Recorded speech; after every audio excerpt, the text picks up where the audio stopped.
markups on legislation to press Russian President Vladimir Putin to end his unprovoked and illegal invasion of the sovereign nation of Ukraine. Russia's invasion of Ukraine is a threat to democracy, an affront to humanity, and rejection of the sovereignty of nations. With President Biden's strong leadership, the United States and our allies moved immediately to respond to Putin's atrocities. The swift, harsh, and global sanctions that are at the core of that response have brought the Russian financial system to the brink of collapse. The Russian ruble has lost half of its value in the past month. The Kremlin's credit has reached junk status, and Russia's stock market has lost 90% of its value. Committee Democrats and Republicans are also working together in a bipartisan effort by marking up 5 bills to further isolate Putin and his enablers and to support President Zelensky and the brave people of the Ukraine. This committee will be marking up a bill led by Representative Garcia, the Ukraine Comprehensive Debt Repayment Relief Act, or H.R. 7081. This bill will direct the Treasury to use its influence at the International Monetary Fund, the World Bank, other multilateral development banks, and with private creditors to press for the suspension of all debt owed by Ukraine. This year alone, Ukraine owes $4.6 billion in debt payments, even as the country is under siege from an invading army. Let's also not forget that Belarus is aiding and abetting Russia's invasion of Ukraine by serving as a staging ground for Russia's attacks. In response to this aggression, the administration has imposed sanctions on both countries, and we need our financial institutions, including their subsidiaries, both here and abroad, to fully comply. So we will mark up a bill led by Representative Sherman, the Russia and Belarus Financial Sanctions Act, or H.R. 7066, to clarify that foreign subsidiaries must comply with American sanctions against Russia and Belarus. I'm also pleased that we're marking up my bill, the Nowhere to Hide Oligarchs Asset Acts, or H.R. 7080. Right now, Putin and his wealthy friends own mansions, yachts, paintings, cars, and more right here in the United States. And they are using shell companies and other money laundering techniques to hide their money, avoid scrutiny, and evade our sanctions. My bill will help FinCEN and its law enforcement partners to detect this kind of evasion and stop it. Additionally, I'm pleased to mark up 2 bills led by our Republican colleagues to keep the pressure on Russia and Belarus, including the Isolate Russian Government Officials Act, or H.R. 6891, led by Representatives Wagner, which would seek to exclude Russian government officials from the G20 Financial Stability Board and other international standard-setting and economic cooperation bodies. We will also mark up the Russia and Belarus SDR Exchange Prohibition Act, or H.R. 6899, led by Representative Hill, to deprive Russia and Belarus from seeking to convert their holdings of special drawing rights for hard currency. Today, Democrats and Republicans on this committee are responding to President Zelensky's address to Congress, an impassioned appeal for the U.S. to do more to support Ukraine by considering every tool at our disposal to bolster President Biden's efforts to force Putin to end this unjustifiable war. We will not stop until Russia retreats from its cruel assault on the Ukrainian people. So I would like to thank the ranking member for working with me on these important bills and our committee members on both sides of the aisle for their efforts. I'm very pleased that we are united in this historic moment to stand up for democracy and help ensure that the U.S. remains the leader of this free world and a defender of peace across the globe. I now recognize the ranking member, Mr. McHenry, for 5 minutes for his opening remarks. Thank you, Madam Chair, and thank you for holding today's markup. The day after a joint session of Congress heard from President Zelensky in a very stirring, very moving speech, I'm grateful that we're having this markup. I want to commend the chair for unifying the committee to ensure that we remain focused on this important moment in history, to hold Russia accountable and to help the Ukrainian people. This is how legislating should be done, right? We want to tackle a problem. Let's go figure out what we can agree upon and do those things first. There are a lot of other ideas that both the Republicans had, a lot of other ideas that Democrats had, but we came to terms on a set of bills today that I think will be precisely the signal that our committee should be sending the day after the Ukrainian president called on Congress to put American values into action by stepping up our support for his people. This humanitarian crisis has forced over 3 million people, half of them children, to flee their homeland. We need to act. Here we have 4 smart, thoughtful bills, 2 Democrat, 2 Republican, truly bipartisan, that will make a difference for Ukraine and its people. First and foremost, the U.S. must maintain a firm, long-term commitment to cutting off Russia from global trade and financial markets. And not just because of Russia. China is watching too. Any sign of weakness or unwillingness to support our allies will be noted and potentially exploited. To their credit, the administration's sanctions are helping to isolate the Russian economy. The value of the ruble is plummeting. Russia's credit rating is now junk. Their debt is coming due and the coffers are tapped. It's Congress's job now, and specifically that of this committee, to keep the pressure on. And so it is incumbent upon the Congress and this committee to put pressure on the administration. It's incumbent upon the administration to put pressure on our allies to coordinate this effort around sanctions and addressing Russia. And to have a little bit of tension within the American government to say we need to do more, I think is good. And I think that's what the administration should hear, that there's a bipartisan willingness to do more. But I want to commend the administration for the actions that they have taken and the coordination that they've led with our European allies and global allies. Today, this committee will tackle a number of things. We'll institute global debt payment relief for Ukraine so the country can prioritize humanitarian defense spending. Ban U.S. transactions with sanctioned Russian entities. Exclude Russia from the G20, Bank of International Settlements, and other international financial bodies proceedings. Halt Russia from accessing hard currency through the IMF. These are things that we're going to do together. These are good and necessary legislative efforts to hold Russia accountable for their actions. We have a difference of opinion on the 5th bill in today's markup, which I believe goes further than what is necessary to address the emergency in Ukraine and could expand FinCEN's reach into everyday activities of ordinary Americans, from home buyers to small business owners. We have concerns here. But this is how the legislative process should work. I'll air my differences when we have that debate. We came together on 4 bills. I want to commend the chair for her willingness to undertake that. When you're in the majority, you are in the majority. You have the votes to do and proceed here in the House with your agenda. The Senate has a different view. It's difficult to legislate. But when we come together in this committee in a bipartisan way, we can bring the Senate along. Chairwoman Waters, I want to thank you for your approach here. And I know it is a tough undertaking when you're in the majority to have those conversations where we have to drive consensus. And I think we have consensus here today on 4 bills.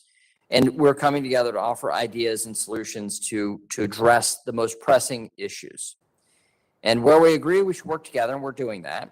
And where we don't, we should keep working to find common ground, and we're going to do that as well. And again, I want to thank the chair for today's markup and showing the leadership on behalf of our American government on our American citizens to do the right thing for our friends and allies globally. Thank you, and I yield back. Thank you, Mr. McHenry, not only for your cooperation, but I'm very pleased about the work that our staffs have done together. And this is a moment in time when we certainly are rising to the occasion to cooperate. Both sides of the aisle interested in, the leadership that we should provide, we are providing in order to deal with the situation with Russia and the Ukraine. So I thank you very much. And I'm going to now move to pass HR 7066. Pursuant to notice, I now call up HR 7066, the Russia and Belarus Financial Sanctions Act. The clerk will report the bill. HR 7066, a bill to require United States financial institutions to ensure entities and persons owned or controlled by the institution comply with financial sanctions on the Russian Federation and the Republic of Belarus to the same extent as the institution itself and for other purposes. Without objection, the first reading of HR 7066 is dispensed with. The gentleman from California, the sponsor of the bill, has an amendment in the nature of a substitute, copies of which have been distributed in advance to all members and also on the dais. The clerk will read the amendment. An amendment in the nature of a substitute to HR 7066 offered by Mr. Sherman of California. Strike all after the enacting clause and insert the following. Section 1, short title. This act may be cited as the Russia and Belarus financial. Without objection, the amendment in the nature of a substitute will be considered as read and considered base text for purposes of further amendment. I now recognize the gentleman from California, Mr. Sherman, for 5 minutes to explain the bill and his amendment.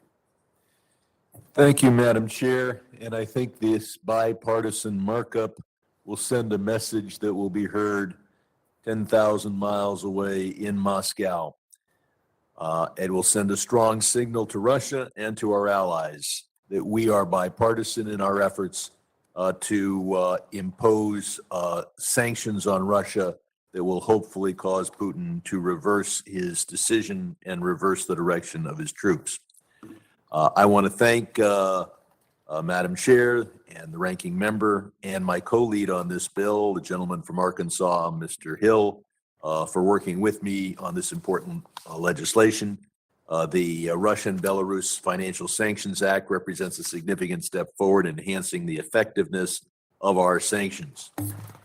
Throughout the years, I've been a member of the Ukraine caucus, met with President Zelensky and his predecessors to help Ukraine get what it needs to defend itself. Today, as we rush weapons to Ukraine, we must also do everything we can to use what may be our most important weapon, the U.S. financial system. We've imposed very significant sanctions through our financial system, but what is not well known is that these sanctions affect only U.S. corporations. They do not affect the foreign subsidiaries owned by U.S. corporations. This bill will solve that problem. These subsidiaries may be incorporated in China, Russia, or other countries that do not impose sanctions on Russia, but they're owned by American entities who, under this bill, those entities will need to require that their subsidiaries stop doing business with the Russian Central Bank and with other major Russian financial institutions.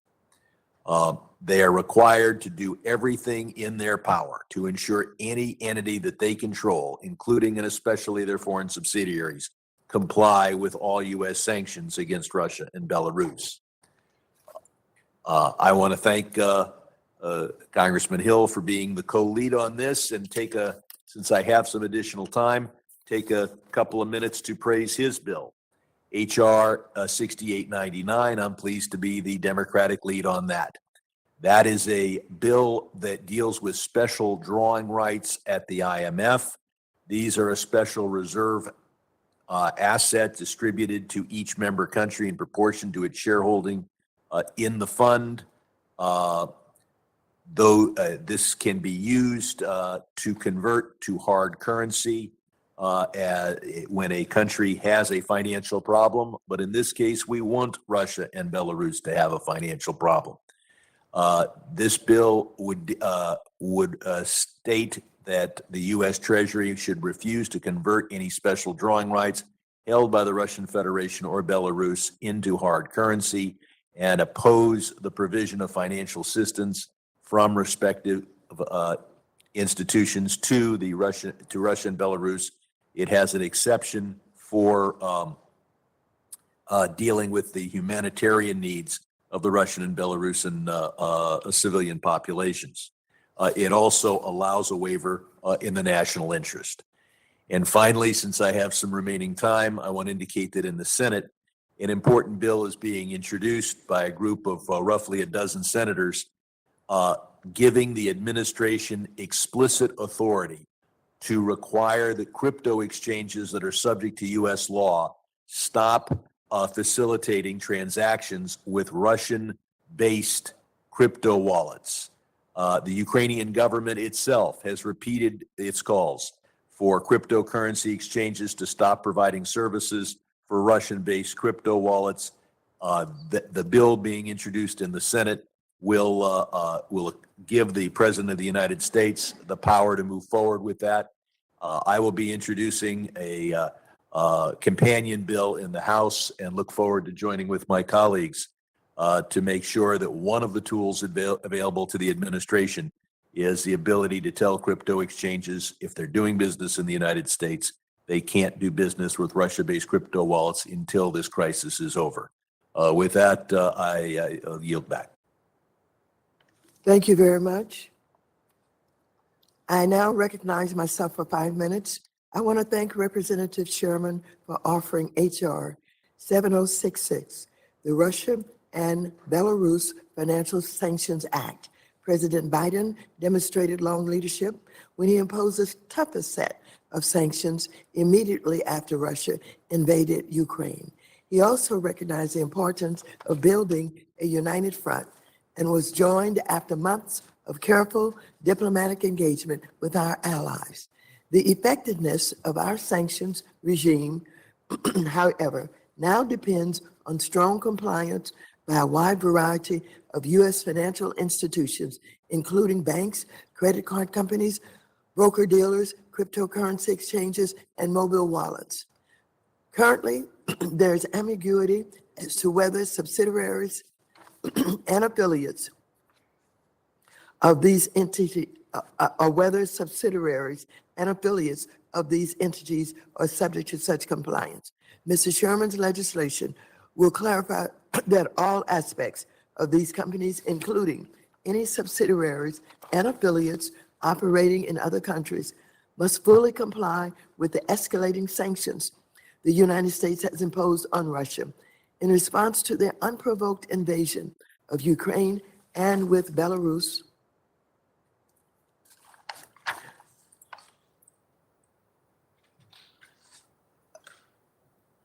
In response to, again, the unprovoked invasion of Ukraine, along with Belarus, given their ongoing support of Russia's invasion.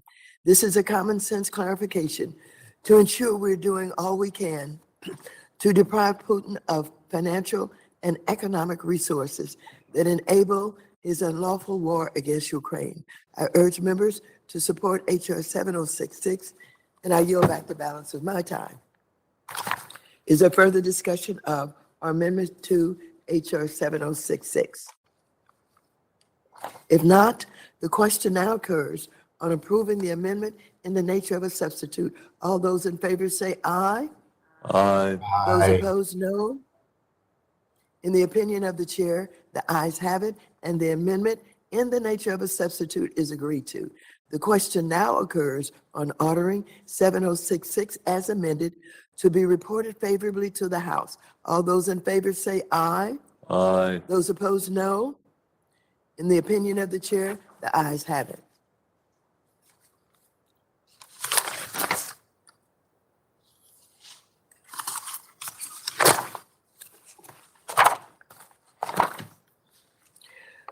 Pursuant to notice, I now call up H.R. 6891, the Isolate Russian Government Officials Act. The clerk will report the bill. H.R. 6891, a bill to exclude government official of the Russian Federation from certain international meetings and for other purposes. Without objection, the first reading of H.R. 6891 is dispensed with. The gentlewoman from Missouri, the sponsor of the bill, has an amendment in the nature of a substitute, copies of which have been distributed in advance to all members and are also on the dais. The clerk will read the amendment. An amendment in the nature of a substitute to H.R. 6891, offered by Mrs. Wagner of Missouri. Strike all after the enacting clause and insert the following. Without objection, the amendment in the nature of a substitute will be considered as read and considered base text for purposes of further amendment. I now recognize the gentlewoman from Missouri, Mrs. Wagner, for 5 minutes to explain the bill and her amendment. I thank the Chairwoman for calling up H.R. 6891, the Isolate Russian Government Officials Act. As the United States and our allies confront Russia's aggression in Ukraine, it is vital to show the world that Congress can unite around bipartisan legislation to hold the Putin regime accountable. I traveled to Poland and the Ukraine border just a little over a week ago as part of a bipartisan delegation to assure our NATO allies of our support and to deter Russia from pursuing their unprovoked and unwarranted war with Ukraine. We saw firsthand the immense suffering Russia's war has caused in Ukraine. It is difficult to express the depth of my shock and grief for the people of Ukraine and my admiration for their courage, grit, and sacrifice. My bill would establish a U.S. policy of excluding the Russian government's participation in key international bodies until Moscow puts a stop to this brutal and utterly unprovoked war on Ukraine. These international bodies include the G20 and other organizations that oversee the world's financial system. Taking part in these groups' proceedings should be out of the question for a country that has now ended decades of peace in Europe and threatened financial stability globally. As we know, the U.S. and our allies have levied punishing sanctions against the Putin regime, and these measures have imposed immense costs on Moscow. But there must be diplomatic costs as well. And that means leaving Russian government officials on the outside looking in. Putin must pay for his catastrophe to demonstrate to the world's bullies and dictators from China to Iran that we will not tolerate aggression against free and independent sovereign people. After I introduced H.R. 6891, I was pleased to see that Russia was suspended from the Bank for International Settlements and agreed to no longer participate in meetings of the Financial Stability Board. These moves would be codified in law if we enact this bill. In addition, we now need the G20 to take action against Russia, and I am hopeful that the World Bank and IMF will also isolate the country to the maximum extent possible, consistent with their governing rules. The Financial Services Committee, on a bipartisan basis, has traditionally focused on the pursuit of clear objectives in its national security legislation. Our bills are a means to an end, and my legislation is no exception. While H.R. 6891 takes a hard stance against Russian officials, it holds out the possibility of an off-ramp for Moscow if it chooses to end the violence in Ukraine. There is also waiver authority so that the executive branch can have maximum leverage when negotiating an end to Russian hostilities. But let's be clear.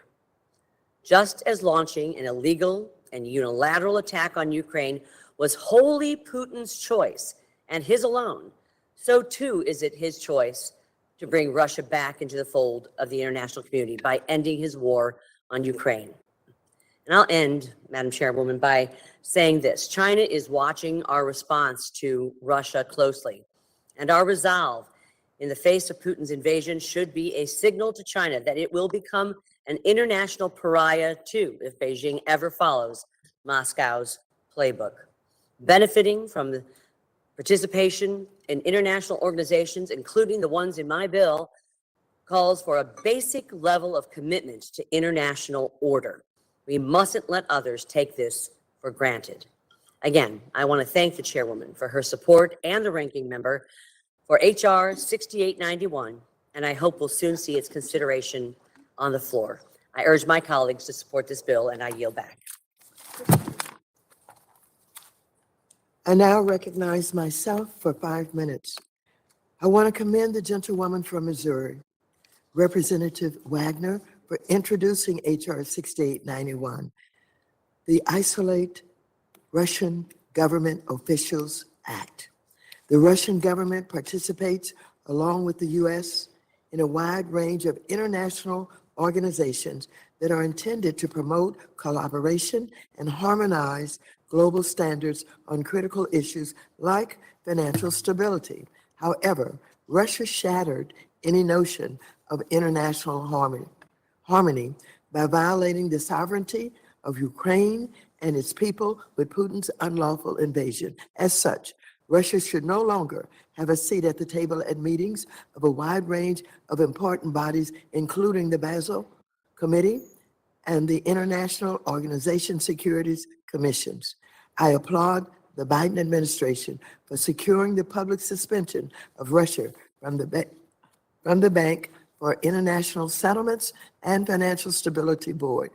It's time to kick the Kremlin out of every other room and pass H.R. 6891. Again, I want to thank Representative Wagner, her staff, as well as Ranking Member McHenry and his staff for working with us on this legislation. I urge my colleagues on both sides of the aisle to join me in supporting H.R. 6891, and I yield back. Is there further discussion of our amendment to H.R. 6891? If not, the question now occurs on approving the amendment in the nature of a substitute. All those in favor say aye. Aye. Those opposed? Aye. Those opposed, no. In the opinion of the chair, the ayes have it, and the amendment in the nature of a substitute is agreed to. The question now occurs on ordering H.R. 6891 as amended to be reported favorably to the House. All those in favor say aye. Aye. Aye. Aye. Those opposed, no. In the opinion of the chair, the ayes have it. And the ayes have it, and H.R. 6891 is agreed to.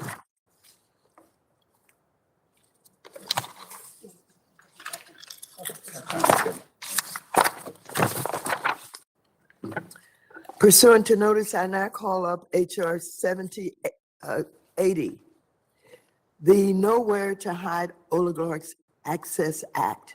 The clerk will report the bill. H.R. 7080, a bill to amend Section 5326A of Title 31 United States Code to clarify that an order may be issued. Without objection, the first reading of H.R. 7080 is dispensed with. The chair has an amendment in the nature of a substitute, copies of which have been distributed in advance to all members and also on the dais. The clerk will read the amendment. An amendment in the nature of a substitute to H.R. 7080 offered by Ms. Waters of California. Strike all after the enacting clause and insert the following. Without Section- objection, the amendment in the nature of a substitute will be considered as read and considered base text for purposes of further amendment. I now recognize myself for 5 minutes to explain the bill and my amendment. As Ukrainian President Zelensky stated in yesterday's impassioned address to Congress, Russia's attack on Ukraine is an attack on its people, its nation, and our shared values of democracy, freedom, and independence.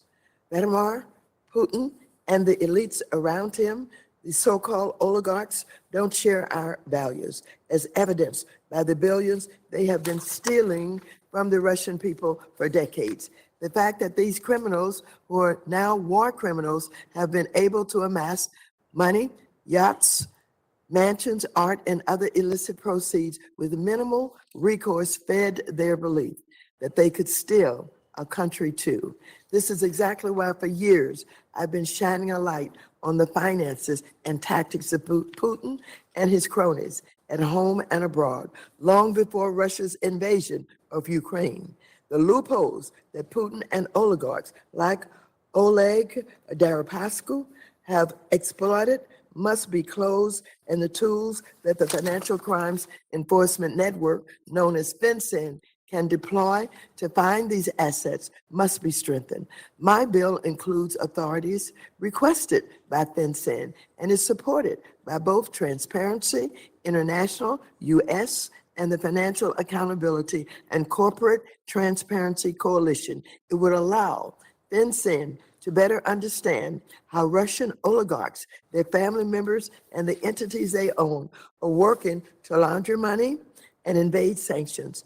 It would also enable FinCEN to obtain information about Russian-controlled foreign shell companies or other foreign businesses, including to the domestic and international efforts to freeze and seize corrupt assets. Specifically, this bill would remove the geographic limitation to FinCEN's geographic target and order authority to cover the entire United States. It would expand existing financial institution record keeping and reporting requirements to cover transactions with foreign non-financial trades or businesses.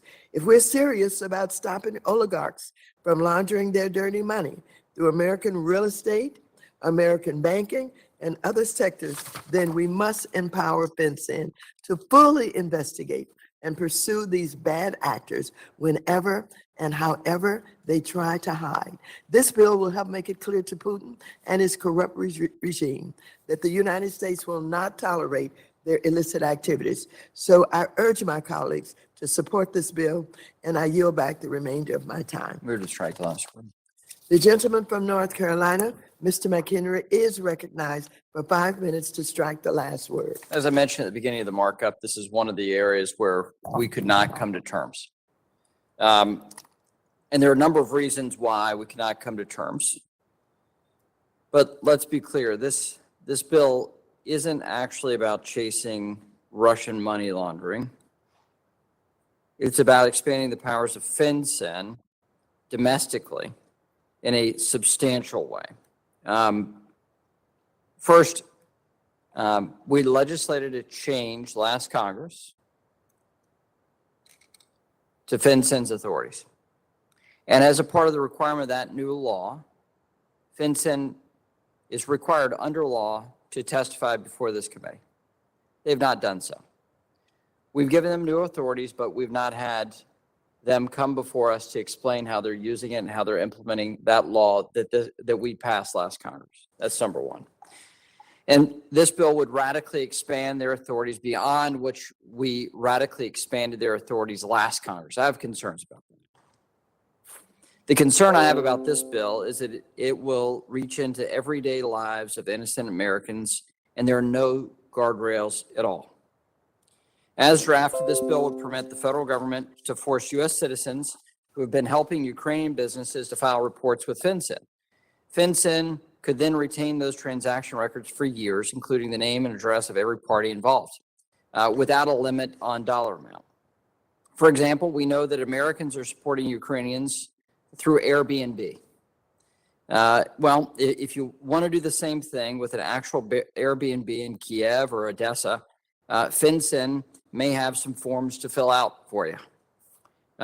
Treasury could do this for all of Ukraine or any other country in the world, or for any transaction amount, no matter how small. All kinds of personal transfers from the U.S. to other countries could be swept up by this bill. I think that is not what the bill sponsor intends in response to the Ukrainian crisis to expand these authorities in such a dramatic way. This power, a very similar power, comes on the heels of an investigation by Senator Ron Wyden into a secret Department of Homeland Security surveillance program that collected money transfer records from unsuspecting Americans in the U.S. to Mexico. And I ask unanimous consent to submit this Wall Street Journal story about that. that program is so poorly targeted that FinCEN itself barely makes use of it. But that is a Senator Ron Wyden investigation. I have similar concerns. So why should we expand the executive's authority even more? This bill would expand geographic targeting orders, and GTOs operate from the premise that your hometown and the business you interact with day to day present a heightened money laundering risk. Under these provisions, Democrats would give FinCEN the authority to designate the whole country as a GTO. The whole this country, the US, the United States, and even create a nationwide beneficial ownership database for real estate. So let me give you a practical example of how that is a problem and not conceived of here, but a really serious one that could have dangerous and unintended consequences. If this bill passes, it could compel the disclosure of domestic violence shelter operators or victims of domestic abuse themselves who may use legal structures to keep their ownership of real estate confidential, so their abuser cannot find them. And that's before we talk about the fact that we have a government database, and government databases have the highest, do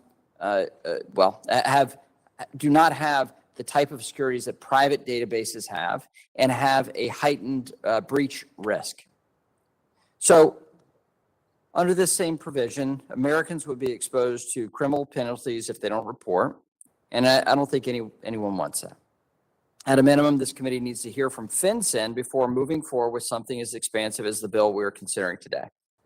So when the Democrats originally proposed this legislation over the weekend, I offered to have Treasury study this issue and provide Congress with legislative recommendations. We did something similar to that around art and the question of ownership of art and the money laundering risk of art.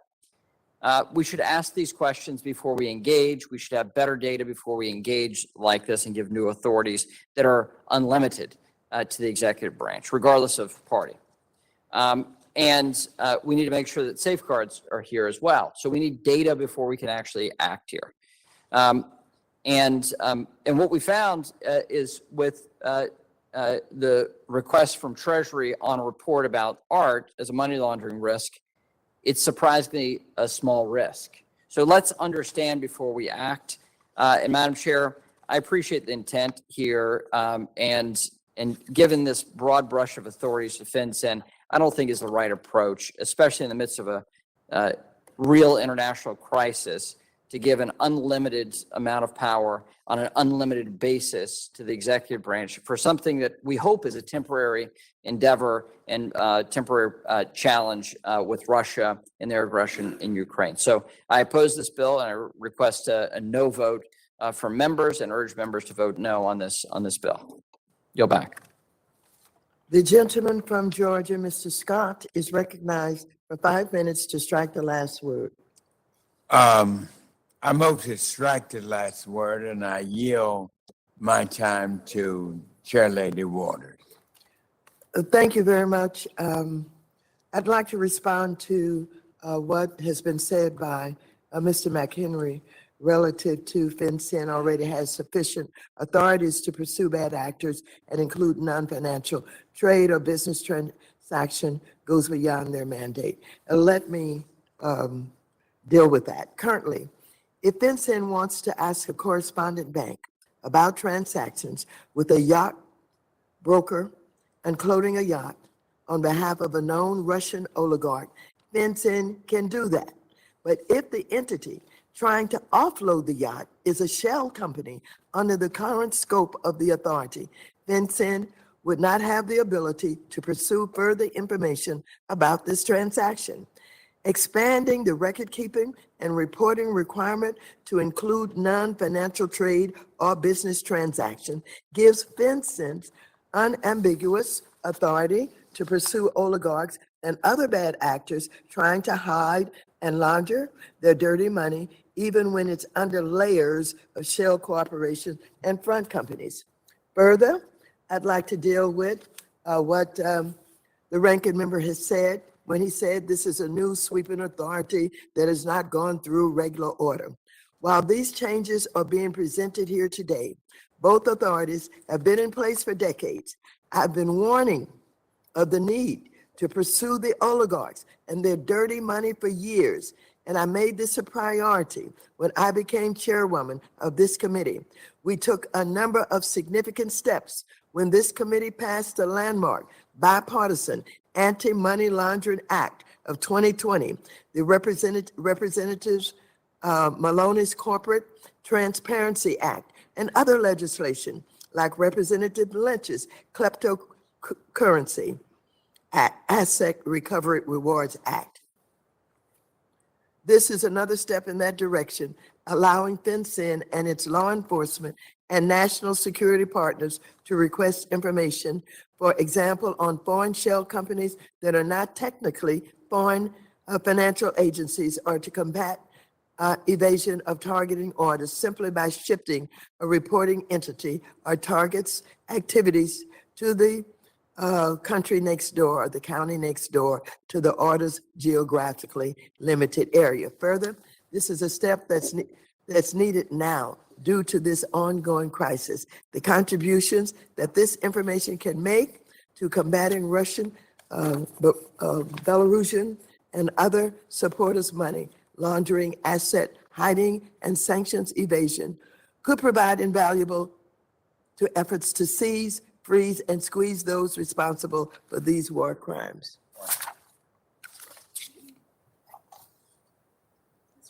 Further, the ranking member spoke about this record-keeping requirement will place an undue burden on small businesses. This bill does not change who is required to maintain records under existing Bank Secrecy Act obligations, nor the nature of the information that are required to collect and report. With respect to foreign financial agencies, the information collected would be the names of the persons on the sending and receiving sides of a transaction, the amounts and the dates. This is standard information that a bank, especially the correspondent banks that are most likely to have this information, would collect in the regular course of business. Further, as noted in the most recent regulatory renewal notice, FinCEN has sent only 4 requests to an average of 9 institutions from 2019 through 2021. Finally, the statute related to foreign financial agencies being amended by this bill requires the Secretary of the Treasury to consider the need to avoid burdening unreasonably a person making a transaction with a foreign financial agency while adding non-financial businesses or trades to this clause. This standard, among others, remains unchanged by this bill. For GTOs, the quantity of this temporary reporting mechanism might increase, limited to no more than 180 days, if applied nationwide. But that may be what's required to cover transactions for fungible, transportable stores of value that are not constrained by geographic limitations, such as precious metals and jewelry. I'll yield back the remainder of my time. The gentleman from Arkansas, Mr. Hill, is now recognized for 5 minutes to strike the last word. Thank you, Madam Chair. I do move to strike the last word, and I thank you for the time. And I want to thank you and Mr. McHenry for collaborating at this horrible time in global history in the face of Russian aggression to invade a sovereign country, violate its borders, violate the UN Charter, and destroy the lives of millions of Ukrainians. And it's clear Putin has tired of killing children in Syria and chooses to do it in Europe. So thank you and Mr. McHenry for scheduling this hearing. I think Mr. McHenry outlined some of the concerns that several of us have about your bill. And again, not the intent of the bill, but the structure of the bill. And this breadth is, I think, concerning to many. For example, it's true geographic targeting orders are not new, that they've been used by FinCEN successfully. In fact, it was the geographic targeting orders in 12 metropolitan areas in the commercial real estate business and residential real estate business that led to their longstanding design for tackling beneficial ownership. They had a dollar amount of $300,000 in that geographic targeting area for those 12 metropolitan areas. Further, they were only available for 180 days. So they're not unlimited. in location, they're not unlimited in amount, and they're not unlimited in time frame. And this bill does all those things. There's no limit on geographic, there's no limit in time, it's permanent, there's no limit in dollar amount, it's completely open. And to the issue of the record keeping, it's extensive and is a burden on all of potentially businesses across the country trying to keep up with this. Further, we have a rulemaking out there right now on the Congress's Beneficial Ownership Act that's not complete. And there have been comments that have been submitted on exactly this kind of topic. 148 comments have been submitted since December. And I would remind my colleagues that this rule has not been completed, So people are still taking time to comment on this very item. And Madam Chair, I request unanimous consent to submit for the record one of those comment letters to FinCEN on expanding GTOs nationwide. Without objection, such is the order. Thank you, ma'am. In this letter, the Texas Land Title Association submits its concerns that additional regulations would be burdensome not only on the title industry, but on consumers in all residential and commercial real estate transactions. And I'd ask, why are we ignoring the concerns of those who would be directly impacted by this sweeping bill when we don't even have completed the Administrative Procedures Act review, planning, and issuance on the beneficial ownership rule? I think those need to be taken into account.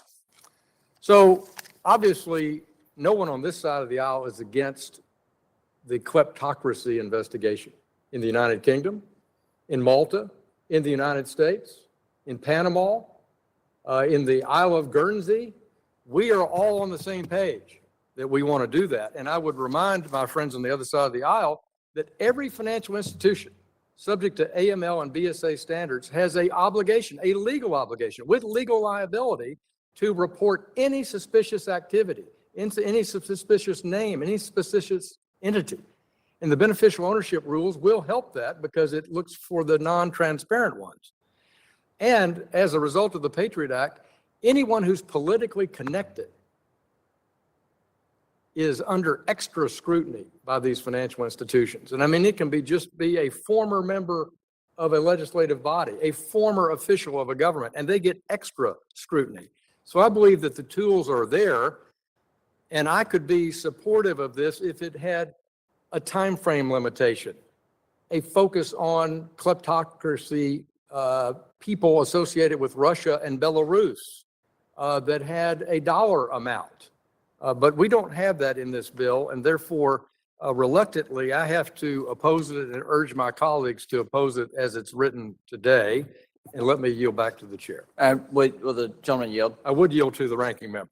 There are two final points I'd make. If you want a wider scope, then the administration must sanction additional oligarchs. The Navalny 35 list is a great starting point for those additional names, number one. Number two, this is not just financial institutions that can be targeted. It is American citizens being targeted. Those are two additionalities, but I would concur with my colleague from Arkansas who well said and outlined our concerns. I yield back. Now I yield back to the chair.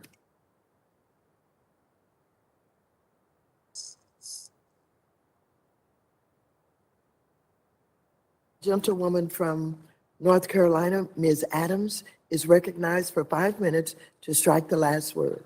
Thank you, Madam Chair. I move to strike the last word.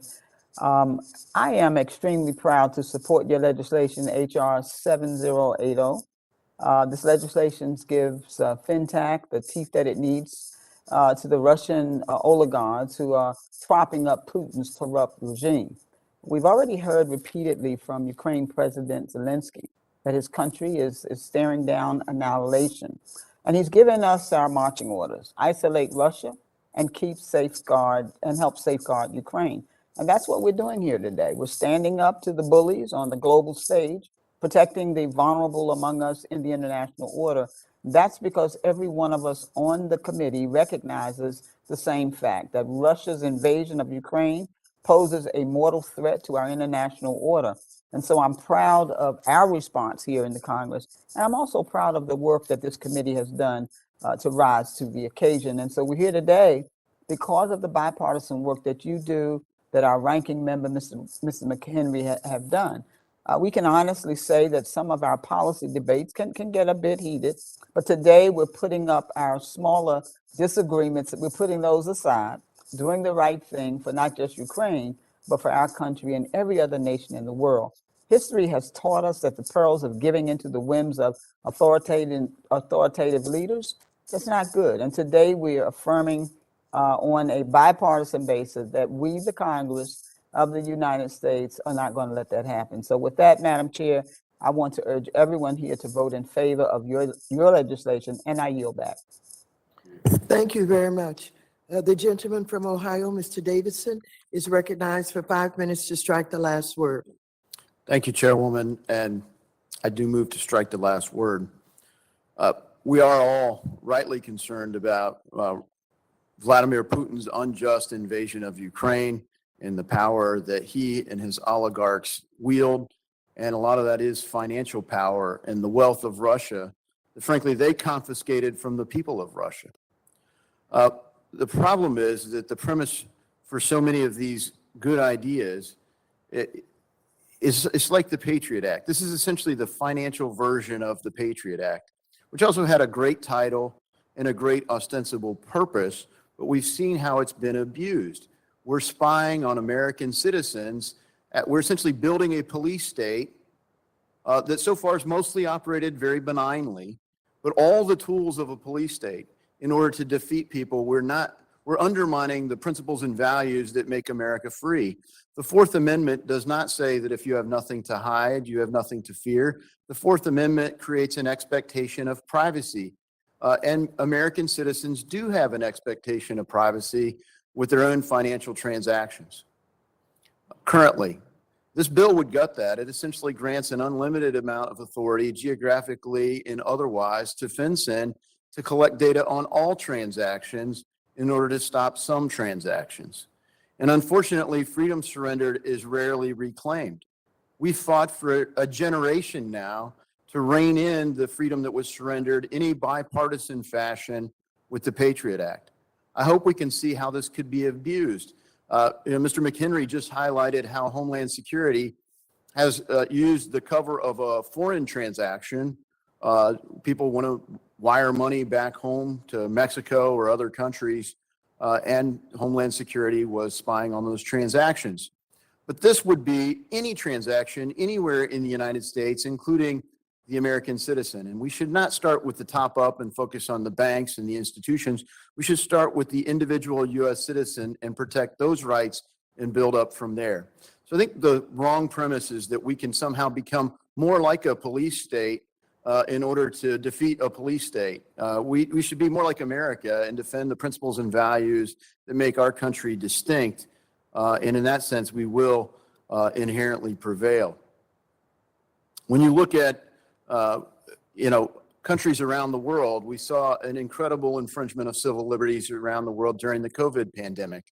And just north in Canada, a country that we continue to think of as more like-minded than most anywhere else in the world, we saw Justin Trudeau use authority to freeze bank accounts of Canadian citizens. And whether you agree or disagree with the reason that the accounts were frozen, you could imagine in the United States at some point in time there will be a protest movement or something else that you agree with or disagree with, that if the government has the power, historically the power will be used.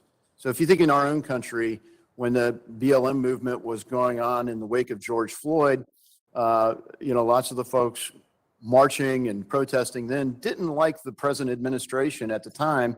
If in America those actions had been taken, think of the outrage. Today, if the similar actions were taken on a different sort of protest, Will the think of the gentleman actions. yield? The power that is given is hard to reclaim. I think it would be foolish to send a blank check to FinCEN and then hope someday to rein it in. We Will the have to put gentleman those yield? parameters around it. No, ma'am, I respect your time, but I can't get more than 5 minutes. So we have to put these parameters around it at the time. This is not well thought out legislation. It is a blank check to a government agency that will not be reined in. It's almost impossible to terminate anyone in the federal government. It's almost impossible to hold them accountable, even when they break the law. We saw how FISA was abused. One person was prosecuted in 6 years. We see abuse after abuse in terms of accessing data, and we can't even get a report of who accessed the FISA data without proper authority. Whether it was accidental or on purpose, malicious or not, the intelligence agencies won't even hand over the information. This body continues to surrender its legislative authority and the power of the purse, and it is our duty to defend the Constitution we all swore to support and defend when we took our oaths of office. This is a breach of that trust, and I cannot support it. I plead with every one of my colleagues, think about the Patriot Act and don't surrender this authority. Thank you very much. The gentlewoman from Texas, Ms. Garcia, is now recognized for 5 minutes. Madam Speaker, Madam Chair, I'm sorry I came from before. I just want to say I just really do appreciate your thoughtfulness and your care in crafting this legislation. I think the only way to send a strong message to Putin to stop his heinous, cruel, and unjust war is to hurt them at their pocketbook.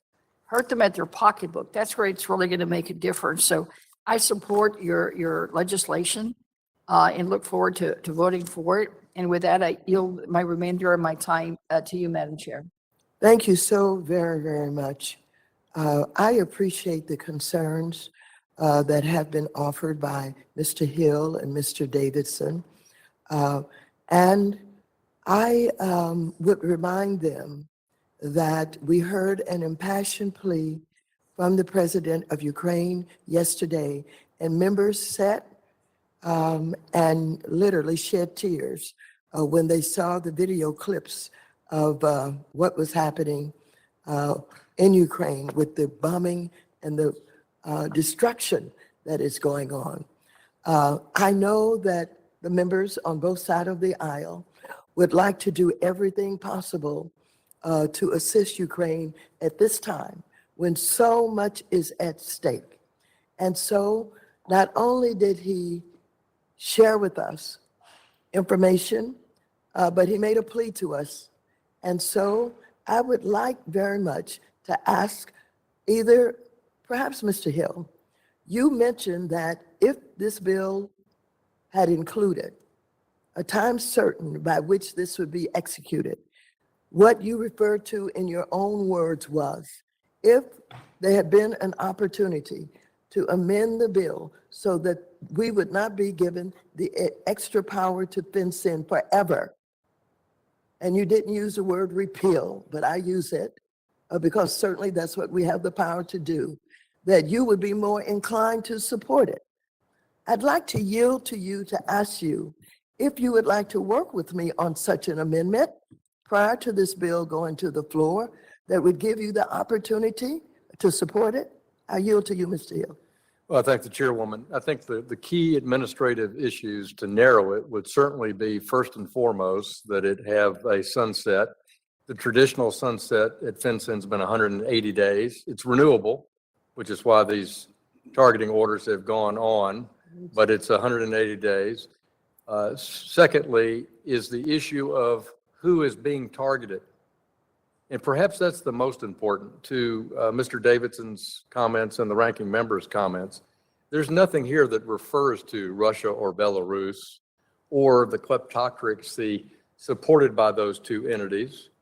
And so the naming of names, which the ranking member suggested, which would be the more broad the FinCEN list and the more broad that the Treasury Department names this broader group of kleptocrats and their families and associates and their entities, the better this will work, is my argument. So time frame, yes, but also the targeting of the people in some way and how to structure that so that it's not granted. Reclaiming my time, Yes, are you yield back. talking Yield. about trying to identify all of the oligarchs that are tied to Putin and who carry out his thefts and the ones who are earning the billions of dollars for him? Is that what you're talking about? You want to know all of them? Would the gentlewoman yield? I yield back. That's an evolving situation. we know many of them, but as we uncover a rock, the cockroaches scamper out and we're able to name them. So the issue would be, Reclaiming my time so that I can understand, you're saying that if we make an effort to identify oligarchs, that would be helpful to you in addition to the time limits that would be allowed FinCEN to operate in this matter, and naming specifically Russia and Ukraine, that you would be interested in perhaps supporting the bill? Russia and Belarus, I think you mean there. I would be, and let me just say, instead of committing anything except working with you on narrowing it, I would commit to work with you on narrowing the time frame, the scope, and the direction of this as a temporary activity to fight the war against Putin's government. I am very interested, and I would like to move forward in the way that we've been working together to see what we can do to satisfy your concerns. I am so concerned about helping Ukraine and understanding that we cannot allow Putin to win on this. We cannot lose on this, because this would further his efforts to try and reunite all of the Soviet Union. And so I accept the fact that you're willing to work with me, and I yield back it's not my time. I yield back the balance of the time to the gentlewoman from Texas. Thank you, Madam Chair, and I support the attempt to reconcile these differences, although I don't really see it. You know, as the gentleman said, this is evolving, and the list may get longer, but we don't want to get so prescriptive. Regular order, ma'am. But I will yield back my time. I see my time is up. Thank you. Isaiah seeks time.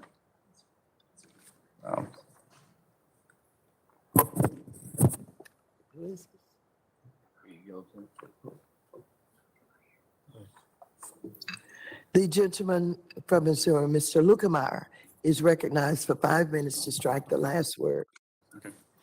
Thank you, Madam Chair. I do move to strike the last word as well. I do appreciate the Chairwoman for having this hearing that looks to constrain the Russian economy and punish bad actors in Russia who have aided in the atrocities taking place in Ukraine. The other bills we are considering today provide a targeted approach to isolate and sanction Russian leaders and provide economic relief to Ukraine. However, the specific piece of legislation in front of us varies significantly from the others in the markup.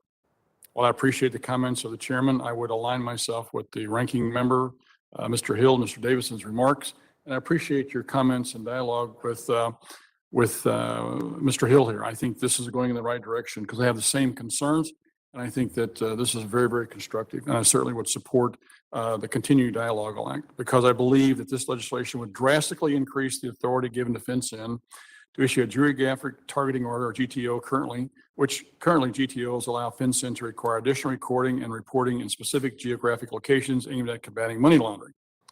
FinCEN is using this authority to examine cash real estate transactions taking place, as Mr. Hill has indicated. I won't go over and rehash all that. But if I'm reading the legislation correctly, it would eliminate the requirement of FinCEN to examine a specific geographic area, which instead of allow FinCEN to apply enhanced record-keeping reporting on an entity across the United States. And this is to Mr. Davison's point. This is immense power given away to FinCEN. That has not even been, and again, this agency hasn't even demonstrated the need for this expansion, nor have they, to my knowledge, demonstrated how and if this program is currently working. Over the last several years, we have seen FinCEN try to radically expand its power and control at an alarming rate. And furthermore, nowhere in this piece of legislation does the word Russia even be stated. This legislation is not targeted at Russia, their economy, their oligarchs, or political leaders. It's simply a broad expansion of FinCEN authority with little oversight and little evidence it will help Ukraine as they're in a fight of lives with Russia. I think we need to narrow the scope of the bill to its title, nowhere to hide oligarchs' assets. If it's narrowed to that, Madam Chair, I think we've got a deal here. I think that this is something we could certainly take a look at and work on. To continue on here, yesterday we saw a very powerful, moving speech and video from President Zelensky. And during that speech, Ukrainian president called on the United States of America to take a tougher stance against Russia, provide the Ukrainians with tools they need to defend their country, and to squeeze the Russian economy as much as possible. One specific action that President Zelensky mentioned that this committee, I think, should take up immediately is sanctioning every member of the Russian parliament. At a minimum, we should follow the steps taken by the European Union, which was to sanction the 150 members of the Federation Coalition Council who voted to ratify Putin's authorization of military force against Ukraine. But we're not marking up any bill to put those sanctions in place. And to that end, I'm working on such a bill to do just that, and we'll have it ready to go and drop very shortly. Instead, today, after an ally, President literally spoke to us from a bunker. After an ally, such as the president, literally spoke to us from a bunker while Putin murders and destroys his country, we are once again discussing a bill to expand the federal government's ability, to Mr. Davidson's point, to monitor U.S. citizens. While I appreciate the bipartisan efforts on other bills we're having today, I cannot support this bill in its present form. I certainly encourage the chairman to work with Mr. Hill and Mr. Davidson and the ranking member to find a way to get through this. We certainly want to continue to narrow the focus. We want to restrict the ability of the oligarchs to continue to finance and support the war against Ukraine. And I think there's a way to do this. I certainly will look forward to supporting that effort. And with that, Madam Chair, I yield. We go yield? I'll yield to the ranking member. Thank you. First question I ask committee members here is this. Have any of you had this Congress a classified briefing by FinCEN? You have? I have not. By FinCEN, a classified briefing by FinCEN. I'm not talking about the contents of what they would tell us. I'm not aware of any member of this committee getting a classified briefing by the one bureau, the one intelligence bureau that we have direct oversight over. I've heard from Treasury. I've talked to the Assistant Secretary of the Treasury more this Congress than I did in 4 years of the previous administration because of the implementation of sanctions. I've not heard a darn thing from FinCEN on the implementation of the very law that we wrote together last Congress. They have been highly unaccountable, and to give them these additional authorities when we've already given them enormous authorities we just negotiated last Congress, which did not include what we're contemplating today. We should not be doing this bill. We can study it, we can try to understand how we can limit it, but we're giving an unreliable agency for oversight more authorities, and we should not be doing that. The gentleman from Illinois, Mr. Caston, is now recognized for 5 minutes to strike the last word. Thank you, Madam Chair. I yield my time to you, Mr. Chairman, if you'd like to respond to the prior comments.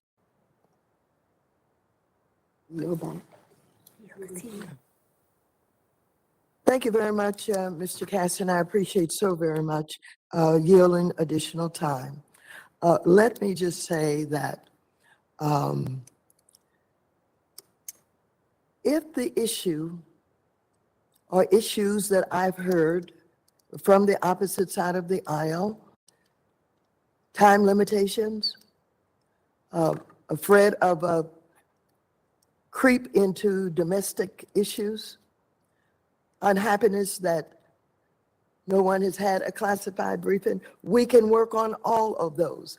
As a matter of fact, I will quickly organize as we negotiate, if we're going to do that prior to going to the floor with FinCEN, and I'll have them over here in a classified briefing if that is what is needed.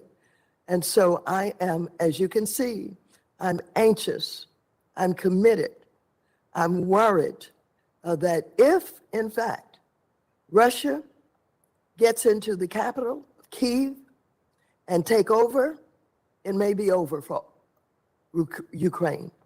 And it may be over for us in terms of the way that we have indicated we want to support them. We cannot be soft. We cannot back up. If we want to win, we have to fight like we want to win. And if we want the people of Ukraine to be the beneficiaries of the work of the leading country in the world, then we've got to step up to the plate in ways that we have not done before. We may not like FinCEN. We may be unhappy with them, but we're legislators. We can take care of that. And as a matter of fact, whatever we do today, we can repeal it. But this should be directed to this issue right now. and the issues that have been identified can be worked on. And in the name of Ukraine and in the name of the president who was here with us yesterday, basically depending on us, I beg you to work with me and let's get it done. I yield to you. Madam Chair. Yes, of course. I think we worked through a number of bills over the weekend on this markup. The majority completely changed the agenda last week. We offered bills on the Republican side. I know your members were offering bills at the same time. We came to terms with 4 bills that are very good.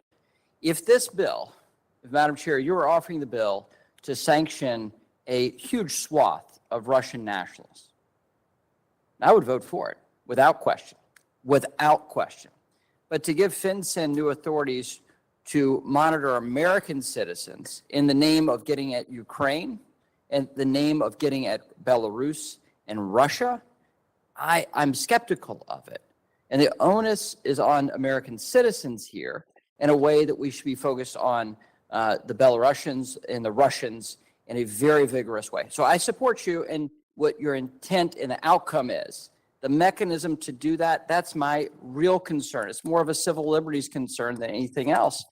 But if you're willing to work with us on a classified briefing, which I requested, which we both agreed to and negotiated and forced upon the last administration. Reclaiming my time, if I would, Mr. Ranking Member, I believe I controlled the time. I wanted to give you a chance to respond, but and if others want to grant you time, that's fine. The gentleman reclaims his time, and I can use this time to say that you're willing to negotiate with me. Well, I was going to say that, but I'm not. If you get a classified briefing, that's not where this I would was. satisfy your concern? No, it would not. And I've got probably another 30 seconds to explain, but that's fine. We'll do it a little bit with our time. I would just. The time belongs to Mr. Caston. And he reclaimed it. Thank you. I would just like to, with the time I have left, just point out that I think all of us have a heightened concern about what Russia's doing. All of us have a deep awareness that Mr. Putin does not obey the rules of law and has created power by creating a network of people who are financially and ethically compromised and beholden to him. We are, of course, the defender of the rule of law, but we can't bring a knife to a gunfight. And I think it's important for us to make sure that FinCEN has those responsibilities and, of course, exercise our oversight to make sure they don't abuse those responsibilities. But this is not the time to limit ourselves against a man who does not respect borders and does not respect the rule of law, because I think all of us have plenty of information that the circle of people he's corrupted is broader than we can quickly identify. I yield back. Thank you. The gentleman yields back. The gentleman from Michigan, Mr. Huizinga, is recognized for 5 minutes to strike the last word. Thank you, Madam Chair, and I intend to get to the ranking member and, if possible, Mr. Hill as well. I mean, we all were there. I'm assuming we are all there for President Zelensky's very passionate plea, and I appreciate the chair's impassioned plea to us and all of us to work together. He also did ask for no-fly zones, which this administration is not giving. He also asked that MiG-29s be delivered, which this administration is not granting. He also asked for surface-to-air missiles. That may or may not be happening. So there are things that that have not happened that many of us, some of us, believe maybe should be considered. What has been discussed is if this is an all-out effort from the committee, why was my Russian Sovereign Debt Prohibition Act put on the cutting room floor? This would prohibit Russia's financial system from using secondary market dealings in Russian sovereign debt, regardless of the bond that was issued. Point being is that if we are going to maximize and do everything that we possibly can, then there's a number of other issues that should be included. The understanding I have, and I think many of my colleagues have, is we need to be aggressive but measured in how we are doing this. Those are the concerns that you are hearing from many of us regarding your particular bill. What I don't understand is why there is not an expansion of the sanctions list by this administration. I wholeheartedly agree with Mr. Lukemeyer that we ought to be sanctioning much like the Europeans have, and expand that. I mean, we may remember that this administration did not include Vladimir Putin in the original sanctions list. So I'm glad that pressure has been applied to them. And we as a body ought to be applying pressure to the administration to expand that list rather than expanding FinCEN's authority without a narrow focus. With that, I'll yield to the Will the gentleman gentleman from North Carolina. Good Yeah. enough. Yep. So again, these are the objections that Republicans raised over the weekend about this bill. These objections are not new to the majority staff. This was well exchanged by Republican staff and to Democrat staff.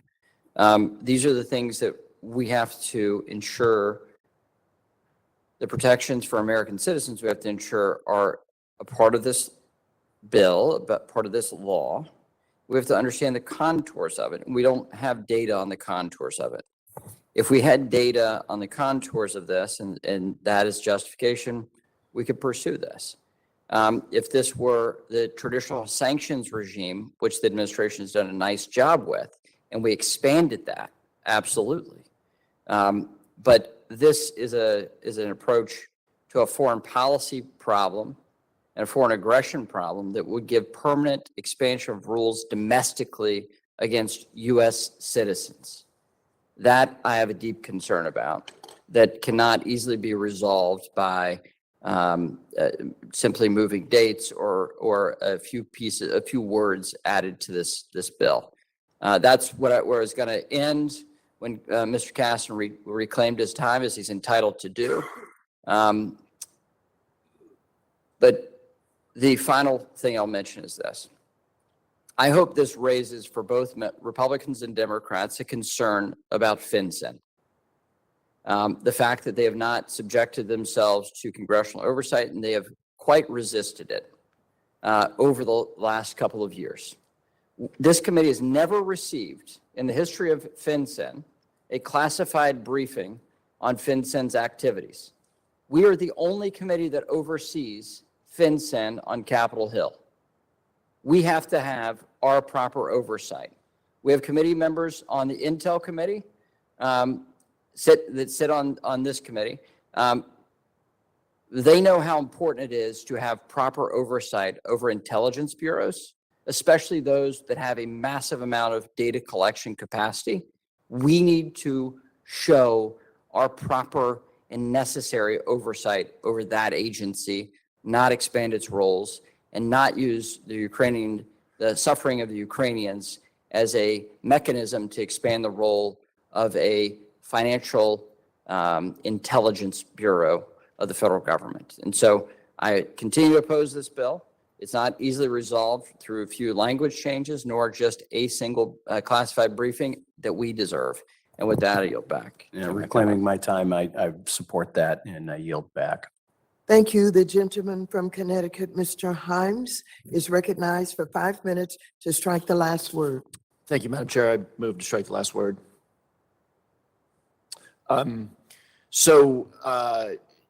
Thank you, Madam Chair, and I really appreciate this discussion. I think both sides are making valid points. I think Mr. Hill has proposed some ideas that are worthy of consideration. I think the issues are real, and it's actually my subcommittee which has jurisdiction over both FinCEN and OFAC, and I'll take slight exception to the ranking member's comment that they're not subject to oversight. They've actually been enormously cooperative, particularly in the last 3 weeks of the Russian invasion of Ukraine, in communicating to the subcommittee, at least, the nature of sanctions, the nature of measures that they are taking to go after oligarchs, which of course is precisely the gentleman that we have here. I'll yield to the ranking member once I'm done making my point.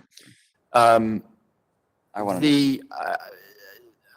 bear no ill will to anybody that this was not done through regular order. The Russians invaded Ukraine 3 weeks ago, and we are doing exactly what we should do, which is to act quickly. We didn't have time for hearings and markups on this particular thing, but the issues nonetheless are important, and I've actually spent the last hour or so digging into some of the specifics of this issue.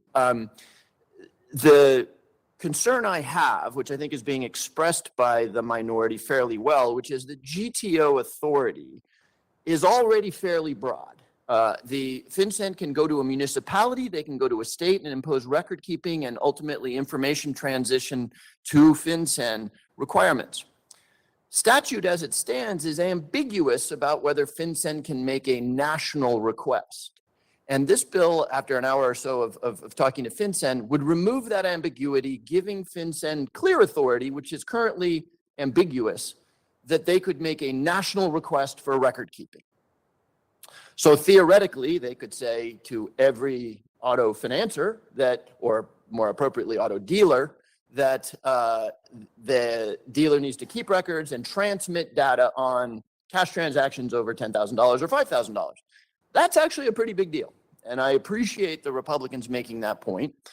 And I would suggest, I don't know precisely what the path here is, but I would suggest that there's an analogy that we could all use, which is how Congress dealt with a similar data collection program in the last couple of years, which is the cell phone metadata collection program. The ranking member made reference to the fact that they're members of the Intelligence Committee. We went through this once before, and if I might just remind the committee, prior to Congress stepping in, the intelligence community was gathering and requiring service providers to turn over bulk metadata on cell phone conversations. The Congress, responding to legitimate concerns, changed that procedure whereby the intelligence community today is required to make specific asks of service providers. They don't hold the data, they make specific asks that are consistent with Fourth Amendment protections for privacy. I would suggest to the committee that there's an analogy to be drawn there. All of us want, obviously, FinCEN to have the data that they need to go after these oligarchs. But I do think that we should satisfy ourselves, and I'm not a lawyer, so I'm not going to tell you that the expectations of privacy around cell phone metadata are precisely the same as the expectations of privacy around cash transactions in automobiles or real estate. But one thing we might do on a bipartisan basis is to have the staff brief us on whether the protections which the Congress passed on the IC's access to metadata around communications are comparable to the protections that exist for this data. I don't have the solution because I'm still working this through as the chairman of the subcommittee of jurisdiction, but I'll just close by saying that the goal of this, to finally render some transparency for the oligarchs, is the right goal. Let's do the work we need to do to satisfy ourselves that we're not impinging on Americans' legitimate expectations of privacy. With that, I will yield to the ranking member if he would still like time.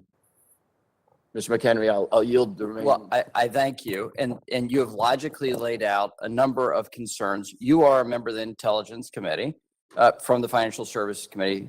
That's important perspective for us. You said that FinCEN has been responsive in the last couple of weeks. That is news to me and the Republican staff. And so if that is in fact the case, I'd love to know that so that I can correct the record that they've been responsive to someone on this committee. Because I don't want to characterize the whole agency. Reclaiming my time, we could get into it, but many of your members attended briefings by FinCEN and OFAC, and most recently. Was that in a classified setting? It was, we had the Deputy Treasury Secretary for classified session, but anyway, the Gentleman's subcommittee time did has hold expired. FinCEN and OFAC here. Thank you. The gentleman from Texas, Mr. Sessions, is recognized for 5 minutes to strike the last word. Madam Chairman, thank you very much. Today's conversation is important, I think, for not only members, but also staff, in that the conversations that took place last weekend were very serious, and we're bringing those questions and responses today. I think our members, notwithstanding Mr. Hill, our ranking member, and others, are quite serious about this, and we don't mind discussing this in public, but we ought to get the resolution. I would like to yield the gentleman for 4 minutes, the gentleman, our ranking member at the time. Well, thank you, Mr. Sessions. And Mr. Himes, to the points you outlined, the director of FinCEN has not testified in a classified briefing in my time, my 18 years on this committee. That's the point I'm making. This administration and the appointees that the president confirmed through the Senate and Treasury have been quite responsive to this committee. And I commend them for that. And I've said this publicly and privately about the leadership of the Treasury Department. I may not agree with them on every issue, but they have been active here on the Hill in light of the sanctions activity. We welcome that. The issues raised here by Mr. Himes and the issues I raised, Mr. Hill ably raised, and Mr. Davidson raised are the issues at hand. If the chair wishes to withdraw the bill for us to work through these changes and put in these limitations and protections for us to have a classified briefing, I would welcome that, and we could go to town on that and try to put in the proper limitations on this legislation. But if it comes to a vote today, I will oppose it and ask for a recorded vote to oppose it. If we just simply have a disagreement that we should give expansive powers to this agency of government, then we just simply disagree, and the majority has the votes to pass the bill. But I think there's severe concerns, real concerns, that we have to work through. And to that, I'm happy to, if the chair is interested in that, I would happily ask Mr. Sessions to yield to you if you have some offering there. I will take back my time. Madam Chairman, first of all, let me offer my suggestion that this side appreciates and respects your calmness in handling this. But we know, and you want to move this entire package of legislation. I think it's incumbent on us all to do that, to aid not only what President Zelensky asked for, but the proper thing. But this minority is unwilling to give open access to, in law, this agency. So we're willing to negotiate. And if the gentlewoman or anyone on your sides would like the remaining minute and 40 some seconds to offer that, we've offered the olive branch out. Is the gentleman yielding time? I would yield it. The gentlewoman. Thank you. The would take that gentlewoman time. requests time. Thank you. I appreciate what you are offering. However, there's a big difference between withdrawing this bill altogether and working with you prior to its going to the floor to honor the concerns that have been identified. What has been identified here is that there are ways to work this out. Okay, I would reclaim my time. The gentlewoman knows she has a series of other bills that we would take on. I would suggest that if this can be done, that our staffs would get together very quickly, allow you to go through the other bills that might be at hand and see if something could be accommodated with an amendment that would be handled by this committee, and do it right now. And I want to thank the gentlewoman because we can work together. We should work together, and you have time on the schedule where that could be done rather than us taking time to boil this down now. And I thank the gentlewoman. I yield back my time. Thank you. The gentleman from California, Mr. Vargas, is now recognized for 5 minutes to strike the last word. Thank you very much, Madam Chair, and I move to strike the last word. I want to thank you for bringing all of these bills before us, and I want to thank the ranking member. I know that you're attempting to work these issues out. I would say this, that let's not be naive about these oligarchs. I understand from some of the comments here that we don't want to look at American citizens. Well, the reality is that a lot of these oligarchs have children who are American citizens. They have relatives who are American citizens, and they have friends who are American citizens where they can hide a lot of this ill-gotten gain. As we're seeing with the yachts, they can move things. They're smart people. The reality is that we're only going to look at the oligarchs and not those related to them. Well, they're going to be able to hide their money.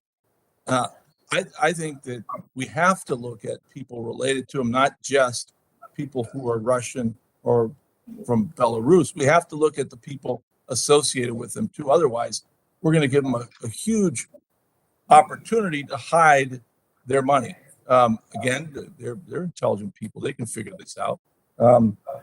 I do think that some legitimate issues have been brought up here, how to limit this in scope, and I think that's appropriate, and we can work on those things.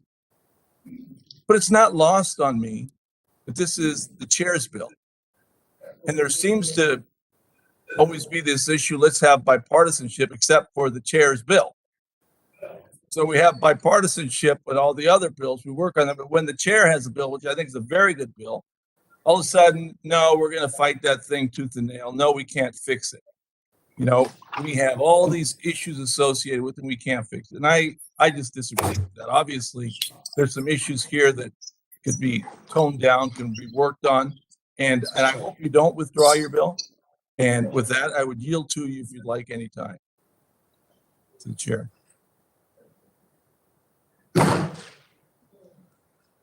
Thank you very much. Is there further discussion of our amendment to HR 7080? If not, the question now occurs on approving the amendment in the nature of a substitute. All those in favor say aye. Aye. Aye. Aye. Those opposed? No. No. In the opinion of the chair, the ayes have it, and the amendment in the nature of a substitute is agreed to. Madam Chair. Oh, sorry. The Next gentleman one. is I withdraw. recognized. I withdraw. The question now occurs on ordering 7080 as amended to be reported favorably to the House. All those in favor say aye. Aye. Aye. Aye. Aye. Those no. In the No. in the opinion of the chair, the ayes have And it. ask for a recorded vote. A recorded vote has been recorded. It has been requested, I'm sorry. A recorded vote has been requested. All those in favor of a recorded vote shall raise their hand and be counted. A significant number haven't raised their hands. A recorded vote is so ordered. Are we going to postpone it? Pursuant to Section C5 of Committee Rule 3, the vote on this question is postponed. What's the next vote?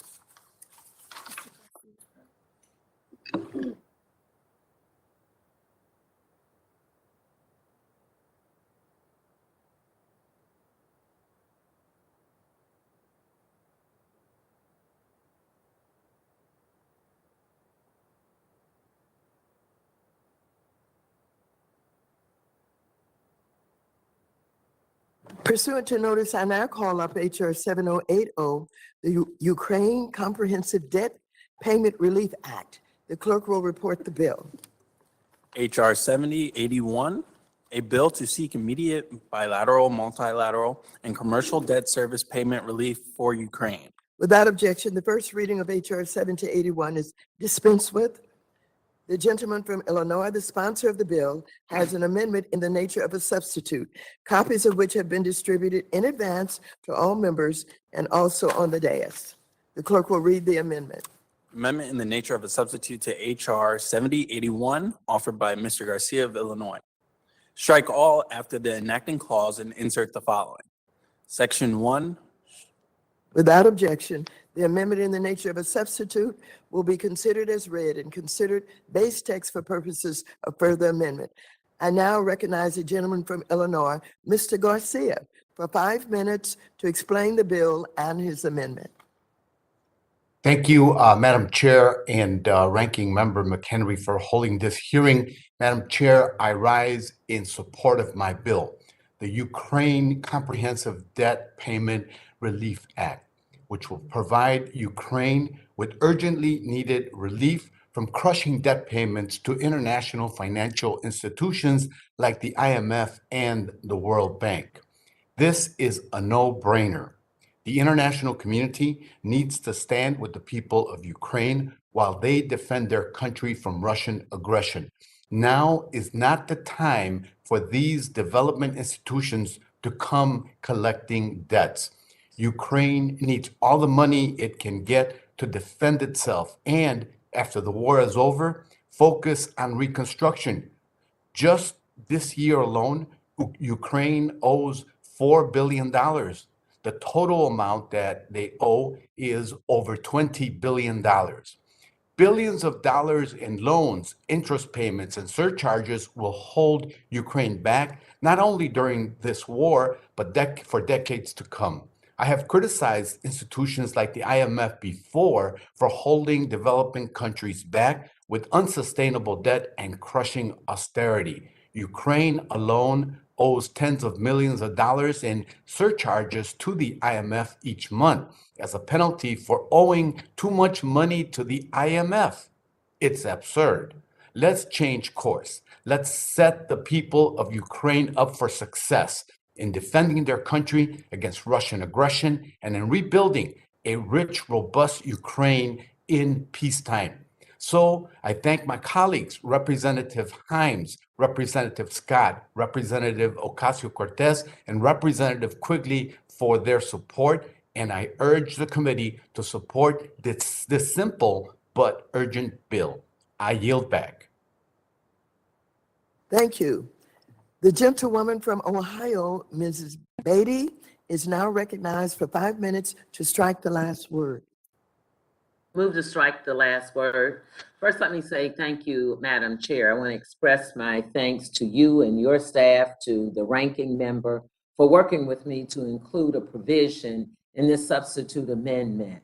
I would also like to thank Mr. Garcia of Illinois and all my colleagues, Democrats and Republicans, to help address the unprecedented refugees crises that this unjustified war has created. Current estimates are that more than 2 million people have fled the Ukraine to neighboring countries, most of whom are women and children. The UN expects as many as 7 million refugees, the largest crises since the 1990s. Our jurisdiction in the Financial Services Committee, we know, is limited. But I don't think we could mark up legislations related to the Ukraine crises without addressing this overwhelming humanitarian need. The provisions that I have sought and have been accepted in the substitute amendment would direct the Treasury to use the United States position on international financial institutions, the World Bank, IMF, and more, to encourage economic support for refugees to the countries that are receiving these refugees. The provision also specifically makes clear that this economic support should include refugees of African descent. African refugees, many of whom have already fled hardships in their home countries, have been experiencing difficulties and discrimination in the current crises. According to press reports, there have been incidents where African refugees have been stuck at the border, unable to cross safely, and while suffering through the cold, the lack of food, shelter, et cetera, et cetera. Let me end by saying, in addition to the thanks to the chair and her staff, I would like to also thank the ranking member and his staff for working with the majority on this provision. The language in the substitute amendment, I want to thank them because the minority staff made it better by adding some of the things. So I am very pleased with the final result. And Madam Chair, I yield back and thank everyone for their support. If my colleague would yield, this is McHenry. If my colleague would yield. I will. Sure. And I want to commend you, Congresswoman Beatty, for your work in addressing what is something that we've seen in videos, that we've seen from reports, and raising it in our context in this committee of jurisdiction. And we've seen these horrific reports, the human suffering is unimaginable. And we've seen videos that on top of that human suffering, we see discrimination at the border of refugees that are fleeing for their lives, that are being discriminated against at the border. We don't want that. And as a voice of this committee, of this Congress, we should stand up and say, we do not stand for this. Number one. Number two, we passed a bill last week in a bipartisan bill that appropriated $14 billion to Ukraine, including $3 billion for humanitarian aid for these refugees. So this language that Chairwoman Beatty has offered and Chairwoman Waters included and worked with our party to ensure that this could be done in a very bipartisan way, ensures that that voice of this Congress and the American people is raised to say you shouldn't discriminate against the border, and we should stand on behalf of refugees of all stripes. And I think that is a very, very important thing and noteworthy addition to a very good bill and a very good markup. So thank you, Chairwoman Beatty. Thank you for bringing this to the attention of this committee. And it is important, good work that adds to a good bill. So thank you, and I yield back. Thank you for yielding, and thanks for wearing green on St. Patrick's Day. And thank you so much for all of your comments and your support in working. I now yield back, Madam Chair. Thank you very much. I now recognize myself for 5 minutes. I want to commend the gentleman from Illinois, Mr. Garcia, for introducing H.R. 7081, Ukraine Comprehensive Debt Payment Relief Act of 2022. Ukraine is facing significant external debt obligations, which amount to billions of dollars in annual debt service payments to international financial institutions, official bilateral creditors, and commercial creditors. These debt obligations impair the ability of the Ukrainian government to focus its scarce resources towards defending itself against the travesty and atrocities of the Russian invasion and providing much needed humanitarian assistance to its internally displaced citizens. Ukraine's total external debt service payments for 2022 alone will be nearly $2 billion, including $1.5 billion owed to multilateral institutions, $100 million to official bilateral creditors, and $270 million to commercial creditors. Relieving Ukraine from servicing its crippling debt obligations while the country is under siege from an invading army is the right thing to do, both economically and morally. The U.S. and its allies must continue to support Ukraine's means to defend itself and to help its people, including by eliminating Ukraine's debt payments by passing this bill.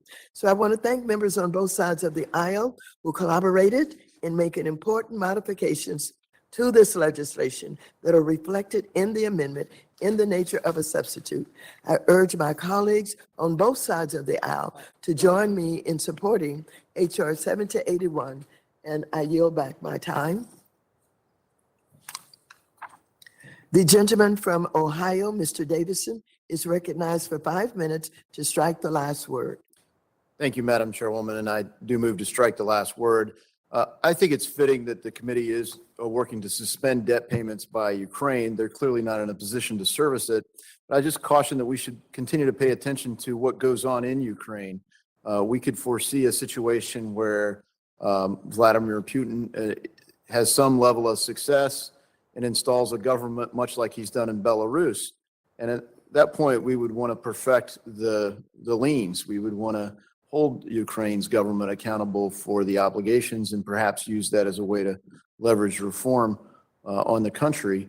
And, we're already giving thought to what do we do with these assets that are Russian oligarch assets that are frozen because the Russian government, and certainly Vladimir Putin and his enablers, will owe a deep debt to the people of Ukraine once Ukraine's sovereignty is once again respected and they succeed in their self-defense and, self-determination.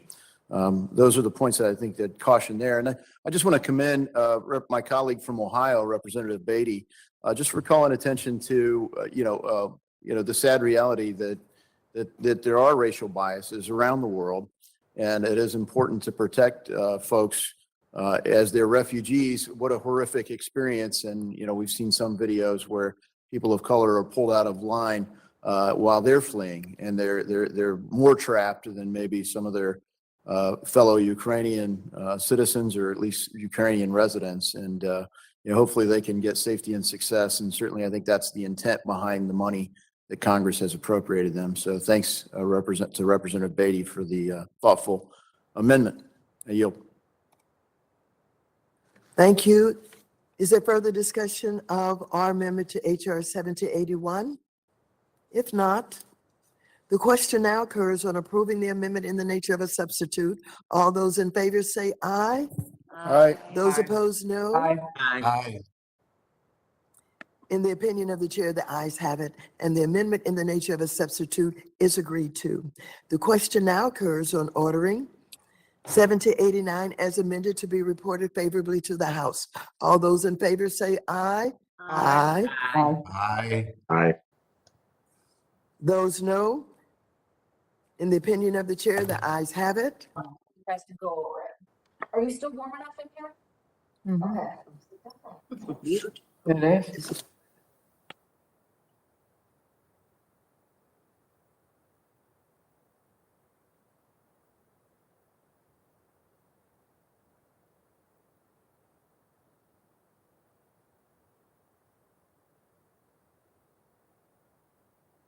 Ayes have it, and HR 7081 is agreed to.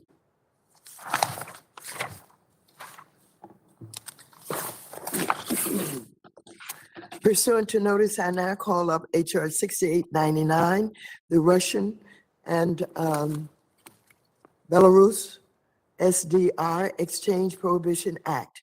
The clerk will report the bill. HR 6899, a bill to prohibit the Secretary of Treasury from engaging in transactions involving the exchange of special drawing rights issued by the International Monetary Fund that Objection. The first reading of HR 689 is dispensed with. The gentleman from Arkansas, the sponsor of the bill, has an amendment in the nature of a substitute, copies of which have been distributed in advance to all members and are also on the dais. The clerk will read the amendment. the amendment in the nature of a substitute to HR 6899 offered by Mr. Hill of Arkansas. Strike all after the enacting clause and insert the following. Section 1, short title. Without objection, the amendment in the nature of a substitute will be considered as read and considered base text for purposes of further amendment. I now recognize the gentleman from Arkansas, Mr. Hill, for 5 minutes to explain the bill and his amendment. I thank the chairwoman again for calling this hearing and for including HR 6899 in the markup. Thank the ranking member for making this a priority as well. This has been an issue I've talked about extensively in this committee and around the country since September of 2020. At a time when our friends in Ukraine are looking to us for support in confronting Russia's assault, it's heartening to see our committee rallying around bipartisan legislation to hold the Putin regime in check. This bill would prohibit the Treasury Secretary from exchanging dollars for IMF special drawing rights held by Russia or Belarus. These SDRs total over $25 billion and represent unconditional liquidity for the Putin and Lukashenko dictatorships, which are now working hand in hand to systematically dismantle and destroy democratic Ukraine. In addition, my bill would require the Treasury Department to push relevant member countries at the IMF to also deny these transactions. Let's be blunt.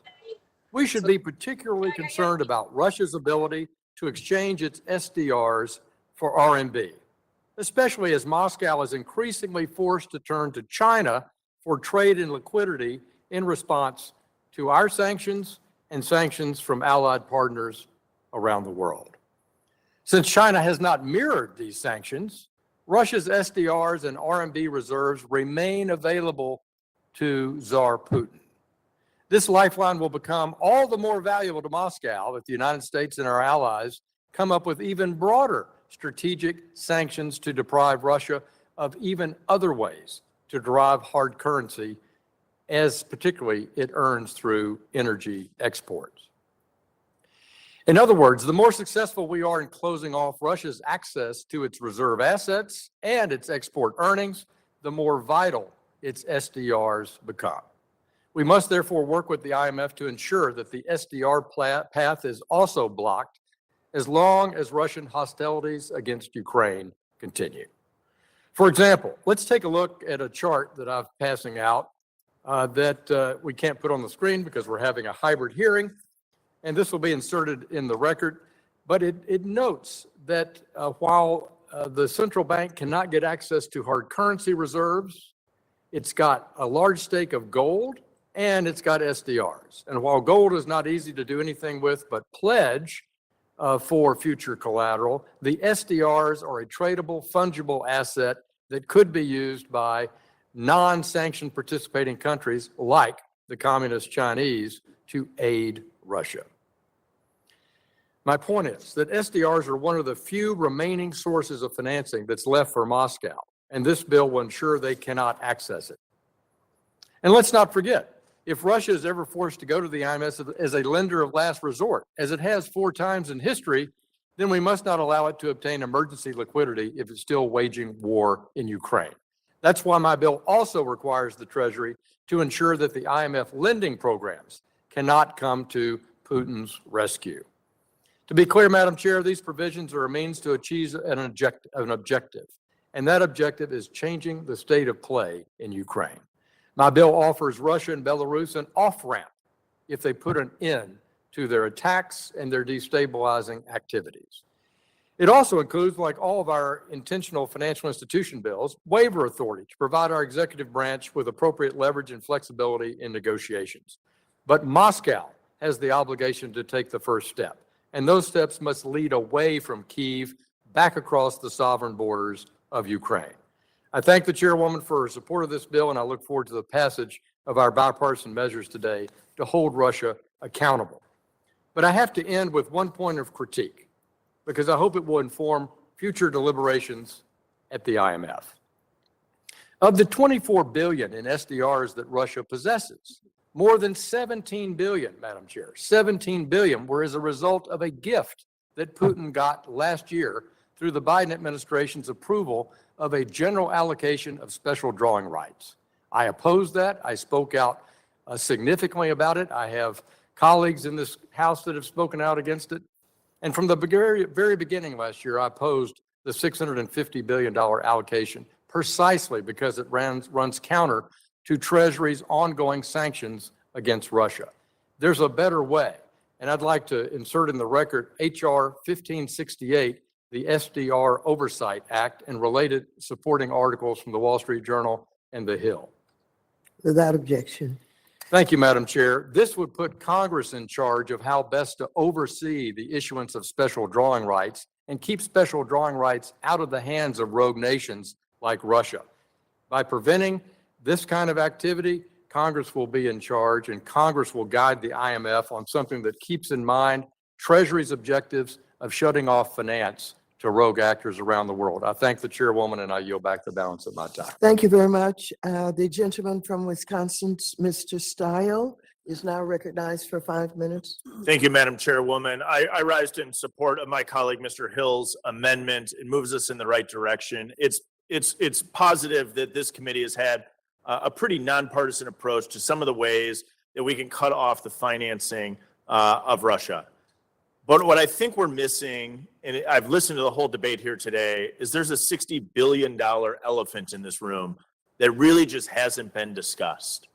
If we look at this, Russian expenditure on their military is $60 billion. And where's the money coming from? A third of government funding for Russia, a third of government funding is from the oil and gas revenue. Europe is wildly dependent on Russia for oil and gas. For far too long, our European allies have been following an energy policy set forth by a Swedish high school student. It's time to get serious on the energy policies that are playing out in the United States and in Europe that are sending hundreds of millions of dollars a day from the West, from democratic allies of the United States, from the United States to Russia, that's funding this war. And until we get serious about this $60 billion elephant in the room, we're not going to get to the heart of the problem.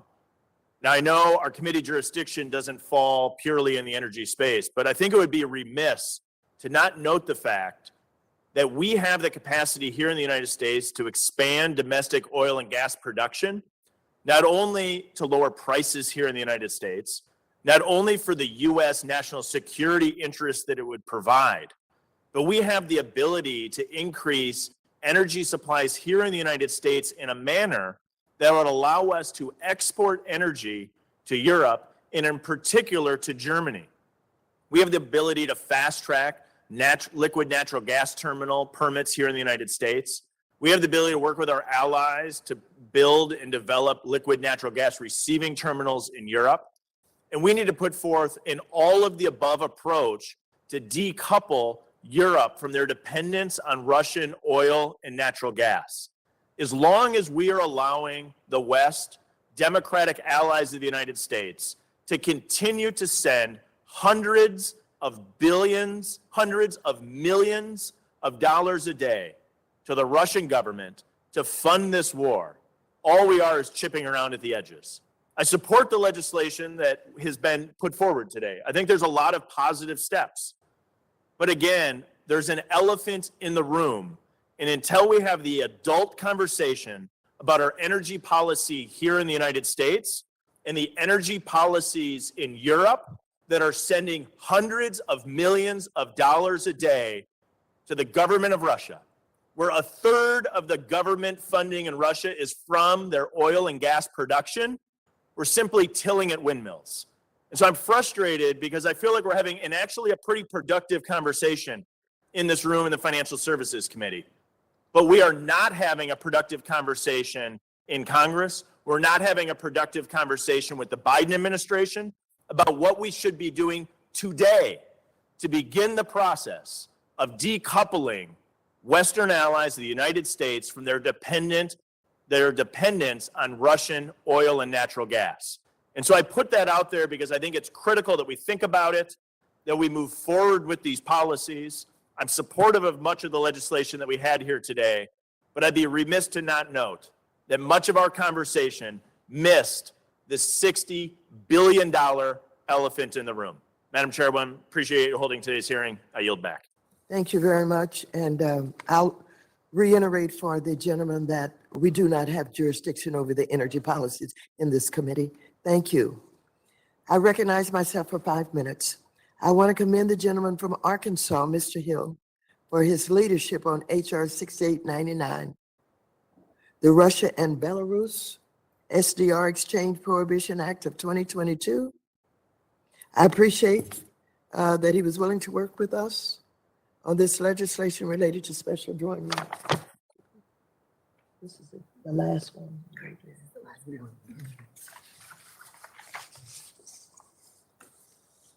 Mr. Hill's legislation would codify the Biden administration's current position against exchanging any special drawing rights held by Russia or Belarus for U.S. dollars.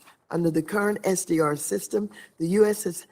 has the discretion to refuse any request by the IMF to exchange another country's SDRs for U.S. dollars. Moreover, the U.S. maintains a list of specific countries that the U.S. will not deal with, which includes Russia and Belarus, and the IMF would never ask the U.S. to consider any SDR transactions with countries on that list. Importantly, this legislation also mandates the Secretary of the Treasury to vigorously advocate that other governments similarly refuse to convert any special drawing rights held by Russia or Belarus into a hard currency. Given the recent action by the G7 group of nations to sanction Russia's central bank and other Russian financial institutions, as well as the growing international sanctions against the banking sector in Belarus, it will become increasingly difficult for Russia or Belarus to find any country willing to exchange their SDRs, especially since such a transaction would be viewed by the rest of the world as a hostile action. Even if the Central Bank of Russia were able to acquire key usable currencies, US dollars, euros, yen, or pounds, as a result of an SDR transaction, new sanctions would effectively immobilize those assets. Ukraine was among the many countries that benefited from last year's allocation of SDRs by the IMF. Ukraine received $2.8 billion worth of SDRs, which is used to repay IMF obligations and require usable currency to meet its most pressing needs. In closing, I would like to express my gratitude for the spirit and cooperation of the bill's author, Representative Hill, for giving the committee the opportunity to act together against Russia and Belarus and their war against the free world, and in support of the people of Ukraine, who have shown the world just how much democracy is needed, indeed worth fighting for. I urge the members on both sides of the aisle to join me in supporting H.R. 6899, and I yield back the balance of my time. Is there further discussion of our amendment to H.R. 6899? If not, the question now occurs on approving the amendment in the nature of a substitute. All those in favor say aye. Aye. Aye. Aye. Those opposed, no. In the opinion of the chair, the ayes have it, and the amendment in the nature of a substitute is agreed to. The question now occurs on ordering H.R. I 6899 want to keep as these amended. comments here. Yeah. I'm sorry, who is wishing to be recognized? Please mute. Thank you. The question now occurs on ordering H.R. 6899 as amended to be reported favorably to the House. All those in favor say aye. Aye. Aye. Those opposed, Aye. no. Aye. In the opinion of the chair, the ayes have it. The ayes have it, and H.R. 6899 is agreed to.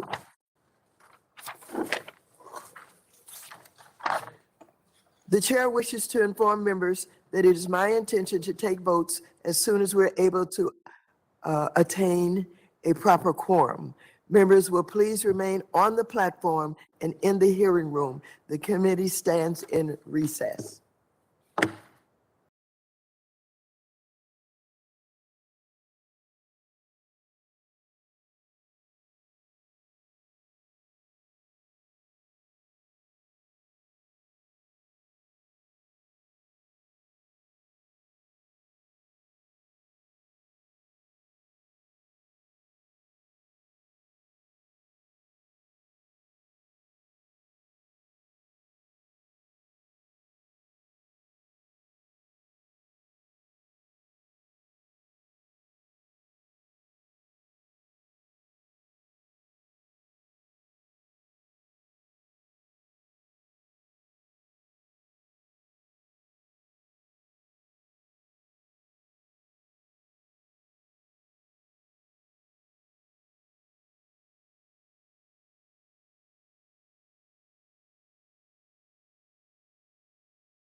we will use for recording votes to ensure that all members can be recorded properly.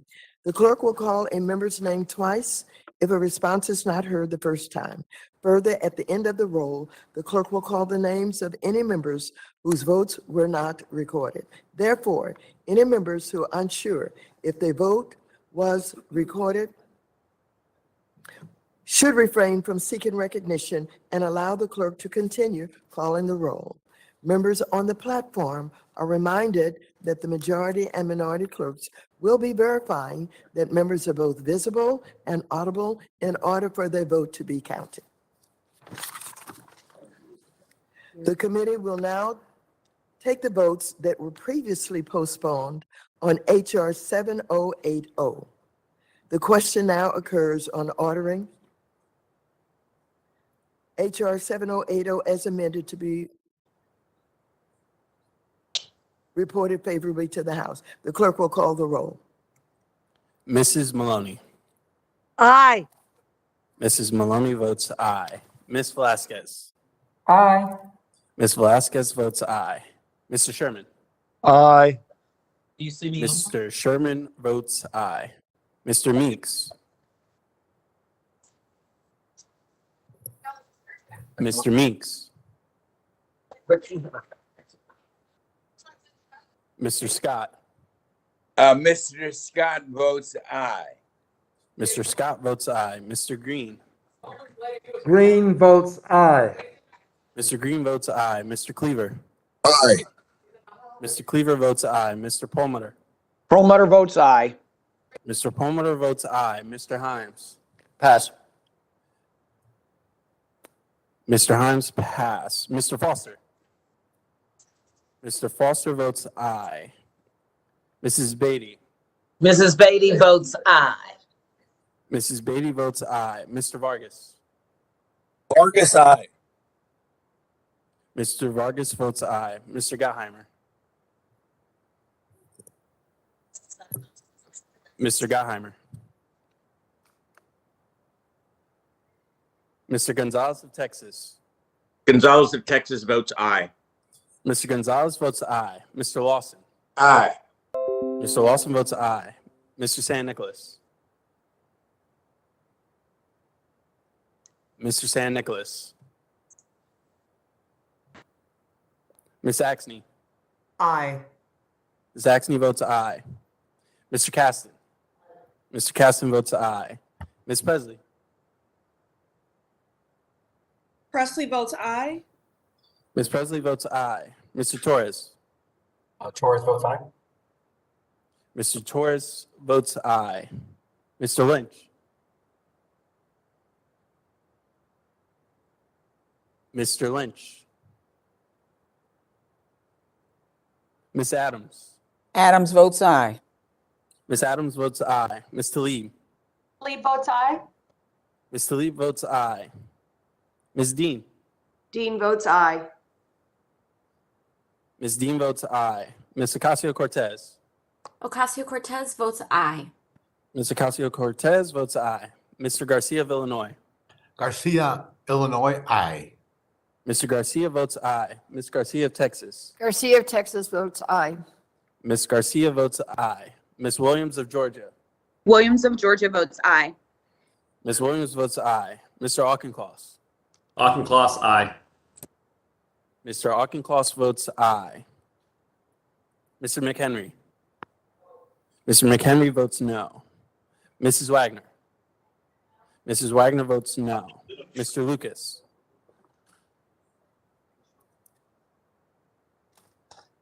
Mr. Lucas. I can't hear. Mr. Sessions. Sessions, no. Mr. Sessions votes no. Mr. Posey. Posey votes no. Mr. Posey votes no. Mr. Lukemeyer. Lukemeyer votes no. Mr. Lukemeyer votes no. Mr. Izinga. Mr. Izinga votes no. Mr. Barr. No. Mr. Barr votes no. Mr. Williams of Texas. Mr. Williams votes no. Mr. Hill. No. Mr. Hill votes no. Mr. Emmer. Mr. Emmer votes no. Mr. Zeldin.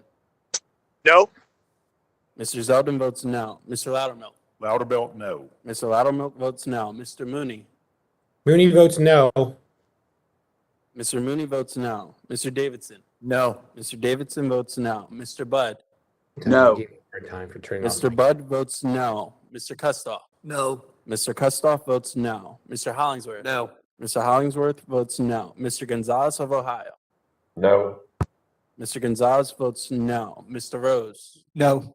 Mr. Rose votes no. Mr. Stile. No. Mr. Stile votes no. Mr. Gooden.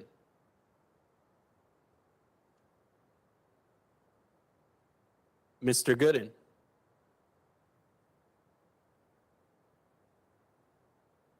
Mr. Timmons. No. Mr. Timmons votes no. Mr. Taylor. Mr. Taylor. Madam Chairwoman. Aye. Madam Chairwoman votes aye. I will now go over the members that were missed in the previous order, starting with Mr. Meeks.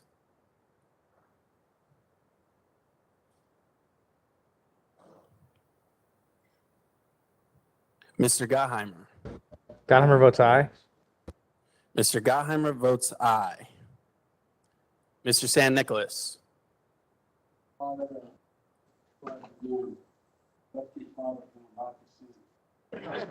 Mr. Lynch.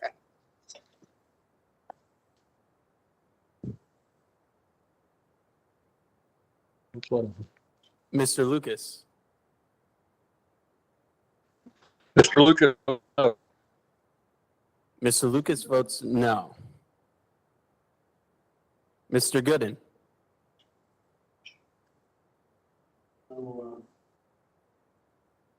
Mr. Taylor.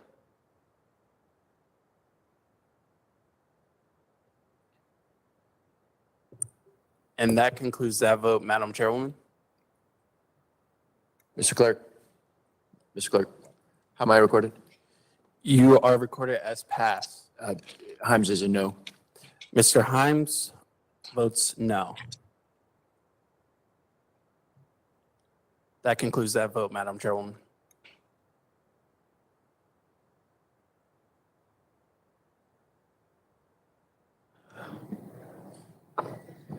I'm gonna wait.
Announce the vote.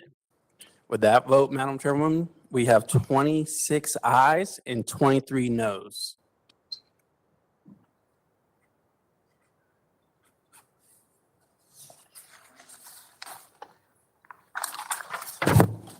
A majority having voted in favor of H.R. 7080 as amended is reported favorably to the House. This concludes the matters pending before the committee. Without objection, staff are authorized to make technical and conforming amendments to the measures under consideration. This concludes the markup. I thank all of the members, and this meeting is adjourned.